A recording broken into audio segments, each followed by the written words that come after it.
Kun sagantaa BBC Afaan Oromooti. Nu waliin tura.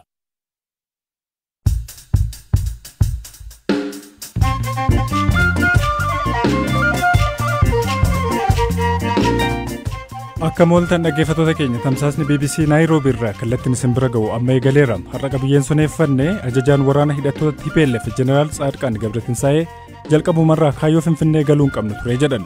It has to be clear from the outset that there was no jalqabarraayyuu wanti ifa ta'uu qabu kaayyoon keenya Finfinnee galuu hin turre. Kaayyoon keenya dafnee waraana kanaaf xumura gochuudha.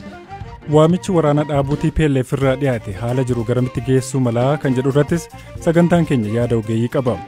Sarbaminsa mirgaa Itoophiyaa keessa jiru qaama idil-addunyaa qoratu hundeeffame irrattis gabaasa qabna. Oduuf odeeffannoo biroos qabna. Ani Hirphaa Gammachuuti. Hordofaa.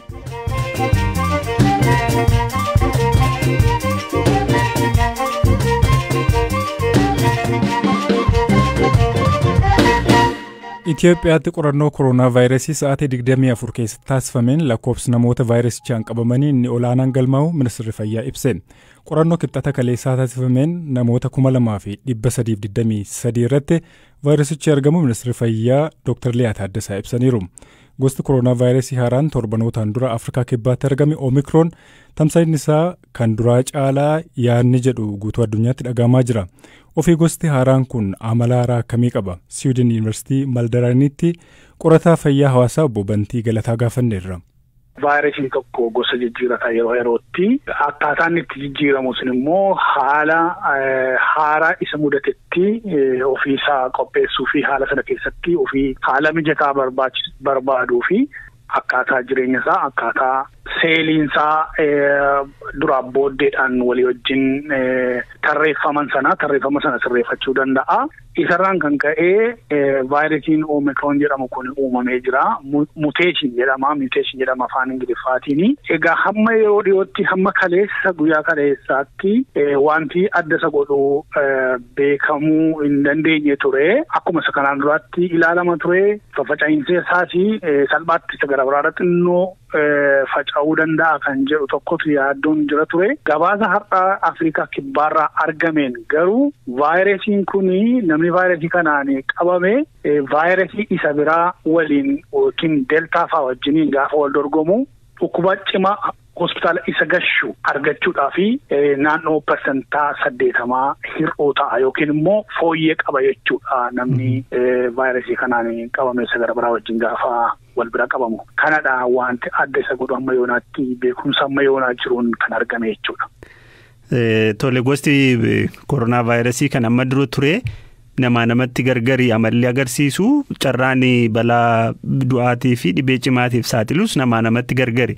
Kanaaf gosti Omikroon kunis sanaan addatti carraan du'aaf saaxiluusaa haga kana jedhanii kaa'uun hin danda'amaa? Egaa dhukkubni vaayirasoota kan jarmii xixiqqaa kanaan daddarbanii nama gara namaatti adda adda ta'uun isaanii beekama. Akkuma kana vaayirasiin koronaa Omikroon kunis tokkuma ta'uu danda'a jechuudha amalli isaa. Garuu ammoo isa deltaa wajjin gaafa wal bira qabanii namni tokko hospitaala ciisuu dhukkubarraan kan ka'e hospitaala ciisuutu carraansaa hanqata yookiin xiqqaata jechuun hammeenya vaayirasiin kun dhukkuba hammeenyi isaa kun isa biraatii wajjin gaafa wal bira qabamu xiqqaadha jechuudha.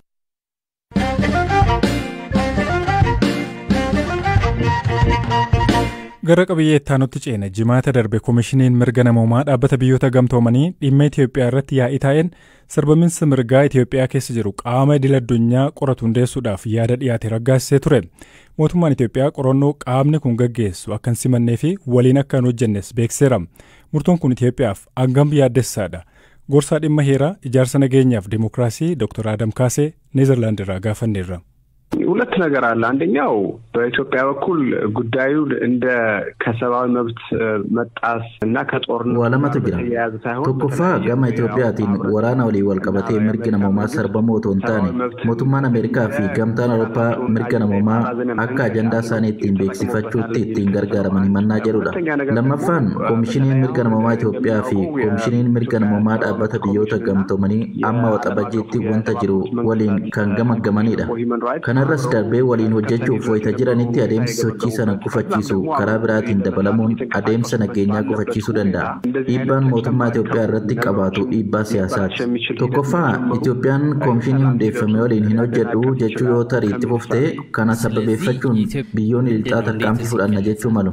Kan biraa immoo Itoophiyaan adeemsa idil addunyaa kana hin fudhadhu jechuun ilaalchaa fi amanamummaa Itoophiyaa miidhuu danda'a. Itoophiyaan qaama biraa akka biyyattii seensisuuf dirqama hin qabdu. Namoonni qorannoof Itoophiyaa seenuu kan danda'an mootummaan Itoophiyaa yoo eeyyame qofaadha. Biyya tokko fedhii isheetiin alatti dirqamsiisuu kan danda'u mana maree tasgabbii dhaabbata biyyoota gamtoomanii qofaadha. Kanaafuu qaama kana gara biyyaa seensisuun dirqama hin qabu. Gara biyyaa yoo hin seenne qorannoo gaggeessuu hin danda'u jechuu miti. Halaalatti tooftaa garaagaraa gargaaramee ragaa gahaa yoo argate isarratti hundaa'ee gabaasa qindeessuu ni danda'a. Itoophiyaan qaama qorannoo gaggeessu kana Itoophiyaa hin seensifne jechuun garuu qorannoon kun hin gaggeeffamne jechuu miti.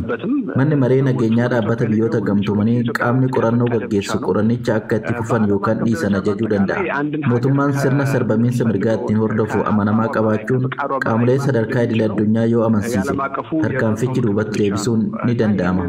Haalonni yoo mijatan mootummaan Itoophiyaa waliin hojjenna jechuu danda'a yookaan haaldureewwan garaagaraas baasuu danda'a. Waliinis hojjechuus danda'a ta'a.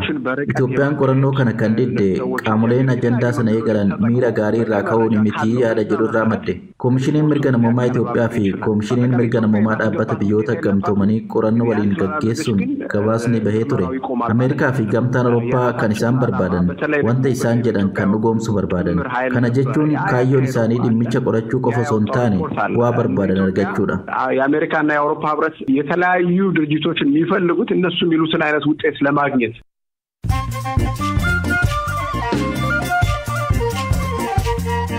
dhaggeeffattoota keenya BBC Afaan Oromooti kan hordofaa jirtanii amma mooduu gaggabaabseen isinitti himama. Raayyaan ittisa biyyaa fi humnoonni naannoo Amaaraa humnoota TPLF naannawaa godina Waagimraa keessaa guutummaatti baasuun magaalaa godinichaa kan taate Soqotaa to'achuu waajjirri ministeera muummee beeksiseera. Qondaaltonni waraanaa fi aangawoonni Tigraay immoo humnoota isaanii naannoo Amaaraa fi Affaar keessaa ofumaan baasuu himanis mootummaan Itoophiyaa waraana jabaan hidhattoota injifachaa akka jiru ibseera. Fiilmiin Fayyaadayii jedhu jiruu fi jireenya Oromoo Harargee addunyaatti beekse badhaasa guddicha Oskaariif kaadhimame. Fiilmiin kun dhalattuu Itoophiyaa lammummaa Meeksikoo qabdu Jeesikaa Bashiriin hojjetame. Ministeerri poolisii mootummaa Madagaskar xayyaara galaanatti kuftee erga caccabdee booda sa'aatii 12f bishaan daakuudhaan lubbuun ba'an. Osoo helikopteraan hojii lubbuu baraaruu irratti bobba'anii balaan kun isaan kan mudate qondaalli kun yeroon du'u waan hin geenyeef hin hafee jedhan qondaaltonni nageenyaa biroon isaan wajjin turan lamas balaa xayyaaraa kana jalaa hafanii jiru. Oduun sa'aatii kanaaf qabde isaan kana turan.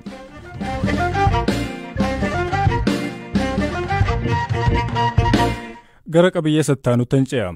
Ajajaan waraanaa humnoota TPLF Jeneraal Tsaadqaan Gabratinsaa'ee humnoonni isaanii Finfinnee galuudhaaf kaayyoo qabaachuu akka hin turre dubbatan. Humnoonni isaanii kiiloomeetira hedduuf duubatti deebi'uudhaan dura Finfinneetti dhiyaachuu gabaasaa turan. Waraana kana keessatti dirooniiwwan miidhaa salphaa hin taane irraan ga'uu himaniiru. Ogeeyyiin BBC'n dubbise himannaan humnoota alaa lola kana keessatti irraan deebi'a. Ogeeyyiin BBC'n dubbise hirmaannaan humnoota alaa lola kana keessatti qaban yaaddoo jabaa biyyattii akka Siiriyaa yookiin Liibiyaa gochuudhaaf qabu jabeessee akka ture himaniiru. Waamicha dhukaasa dhaabuu TPLF waraana kanaaf xumura gochuudhaaf ga'ee qabaataa laata. Galaanaa Balaay gabaasa dabalataa qaba. Ajajoota giddu galeessaa waraana humnoota TPLF fi hoogganaan raayyaa ittisa biyyaa duraanii Jeneraal Tsaadqaan Gabratinsaa'ee humnoonni isaanii duraanis fedha Finfinnee qabachuu osoo hin taane waraanicha dafanii xumuruu qabaachaa akka turan himan. Gaaffiif deebii BBC waliin taasisan irratti humnoonni isaanii naannolee Amaaraa fi Affaar keessaa kabaan mo'atamanii ta'uusaa haalaniiru. Gaaffiif deebii amma dura miidiyaa naannoo Tigraay keessa jiru wajjin godhanii tureen wayita humnoonni isaanii bakka hedduu to'achuun gara Finfinnee imalaa jiran humni waliin mari'atan injifatamaa waan jiruuf yaada marii jedhuuf bakka akka hin qabne dubbatanii turani. Gaaffiif deebii BBC waliin godhan kana keessatti gara Finfinnee duuluun yaada humnaa olii hin turre jedhan. It has to be clear from the outset that Jalqabarraayyuu wanti ifa ta'uu qabu kaayyoon keenya Finfinnee galuu hin turre. Kaayyoon keenya dafnee waraana kanaaf xumura gochuudha. Karaa tokko gara kibbaa duulaa gama biraan ammoo tokkummaan humnoota siyaasaa mootummaa Itoophiyaa irratti dhiibbaa uumuun furmaanni humnoota siyaasaa hunda hammate marii irratti hundaa'e yoo jiraate karaa gabaabaa rakkoo keessa jirru ittiin xumurruudha. Yaada jedhu sammuudhaa qabaanneeti. Madaalli waraana kanaa torbanoota muraasa keessatti guutummaatti sadarkaa jedhamuun jijjiiramee humnoonni Finfinnee irraa fageenya kiiloomeetira 200 hin caalle irra turan of duubatti kiiloomeetira hedduu deebi'aniiru. Kana keessatti ga'een xiyyaarota waraanaa nama maleeyyii olaanaa ture. Jeneraal Tsaadqaan miidhaan dirooniin isaan irra ga'e salphaa akka hin taane himaniiru. I would not say it was not a factor. Gahee hin qabu hin jedhu. Garuu ammoo sababa isa tokkittii miti. Gara Finfinneetti yeroo duullu haalli siyaasaa fi dippiloomaasii adeemsa keenya qixxee hin turre. Hawaasni dippiloomaatiikii akka ta'utti ejjennoo qabatee hin turre. Innis dhiibbaa hubannoo keessa galchuu nurra turedha. Keessumaa daandii dheeraa fi lafa bal'aaf dhiyeessiin kennama. Konkolaattonni keenya dhiyeessiif yoo bobba'an haleellaa dirooniif saaxilamoo turan. Kanaaf dirooniiwwan sarara dhiyeessii keenya irratti dhiibbaa uumaniiru. Jeneraalichi ammaan tana humnoonni isaanii hedduun naannoo Tigraay keessa socho'aa akka jiranii fi lixni Tigraay immoo humnoota Eertiraa, raayyaa ittisaa fi humnoota Amaaraa jala jiraachuu dubbatan. Humnoonni keenya hedduun lafa heera biyyaan akka qaama Tigraayitti beekamu keessa jiru. Ammas humnoonni gara Tigraayitti deebi'aa jiran jiraachuu ni malu. Kan eegumsaaf ramadaman dabalatee ta'us hedduun isaanii amma Tigraay keessa jiru. Hubadhu murtee siyaasaa kana yeroo fudhannu guutummaan lixa Tigraay to'annoo humnoota Eertiraa fi tokkummaa humnoota Itoophiyaa jala jira. Humnoonni Isaayyaas Afeworqii hammi ta'e ammallee kaaba Tigraay jiru. Ajajoonni isaanii Finfinnee taa'anii duula karoorsaa jiru. Ajajoonni meekanaayizidii isaanii humna meekanaayizidii Itoophiyaa ajajaa jiru. Gaanfa Afrikaatti ergamaan addaa gamtaa Awurooppaa duraanii Aleeks Rondoos fayyadamni diroonii fi hirmaannaan biyyoota akka Tarkii, Iraanii fi UAE waa'ee waraana kanaa maal hima gaaffii jedhuuf deebii kana kennaniiru. Hiikkaan isaa akkaan balaa hedduu qaba. Baha Afrikaa keessatti biyya uummata miliyoona 100 ol qabdu keessatti Siiriyaa yookaan Liibiyaa uumuutti madaalamaa dhiibbaan isaa. Eenyu waraana kana eegalu? Lolichi waraana waliinii sabummaa irratti xiyyeeffatutti jijjiirame deeggarsa waraana biyyoota alaan adeemsifamaa jira. Takkaa waraana kana jalqabdee daftee keessaan baatu. Kun wanta hamaa dhalatedha. Amma kun gaafatama qaama humnoota alaa kana afeeree fi keessatti hirmaateeti. Biyyoonni naannichaa ollaa Itoophiyaa ta'an kamuu sodaa jabaa keessa jiru hin dubbatan malee. Ani isaaniif kana nan dubbadha. Humnoonni TPLF naannolee Amaaraa fi Affaar qabatanii turanii bahuu hordofee waamichi dhukaasa dhaabuu fi marii nagaaf godhan gama mootummaa Itoophiyaan ammatti deebii ifa ta'een arganne. Pirees Sekretariin Waajjira Ministeera Muummee Billaneessiyyuu ibsa miidiyaaleef kennaniin waamichi godhame mataasaatti wanta mootummaan Itoophiyaa barbaadu ta'us rakkoo kanaaf falli siyaasaa kennamu haqa gaafatamummaa fi marii irratti bu'uureffamaa jedhaniiru. Waamichi TPLF ejjennoo mootummaa garamitti geessuu danda'a? Nageenya marii irratti hundaa'e ijaaruuf haalli jiru maali ka jedhu irratti BBCtti ka dubbate dhimma siyaasaa Itoophiyaa ka xiinxaluu fi dhaabbata Crisis Group jedhamu keessatti qorataa ka ta'e William Davison mootummaan Itoophiyaa dhimma kana irratti deebii kennuuf yeroo fi marii gochuutu itti jira jedha.